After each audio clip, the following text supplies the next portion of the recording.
Tribuners mengenai pungli tes CPNS Kemenkumham Maluku, Anda Budi mengatakan jika terbukti, saya sikat habis.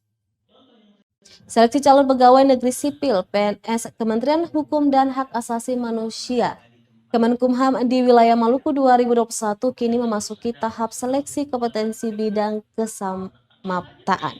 Seleksi SKB kesamaptaan sendiri akan dilaksanakan 1 hari di lapangan Tahapari Tantui, Kota Ambon, Sabtu besok. Sekjen Kemenkumham Republik Indonesia Komjen Pol Andap Budi Revianto menegaskan seleksi CPNS Kemenkumham tahun 2021 ini tidak ada pungutan liar. Untuk itu Andap Budi menghimbau kepada peserta dan keluarga jangan percaya oknum-oknum yang menjanjikan kelulusan dengan membayar sejumlah uang. Mantan Kapolda Maluku ini mengungkapkan SKB kesamaptaan itu bertujuan untuk mengukur sejauh mana kemampuan fisik peserta seleksi. Sebab jabatan formasi penjaga tahanan tidak hanya memerlukan kecerdasan dan integritas, tetapi juga membutuhkan fisik yang prima. Itu adalah gambar ditayangkan. Sampaikan punglinya di mana? Ya kan? Masa kayak mama rempong gitu ngomong banyak isu. Mana punglinya? Nanti saya kayak hajar. Siap. Ya. Kan saya selesaikan. Ya.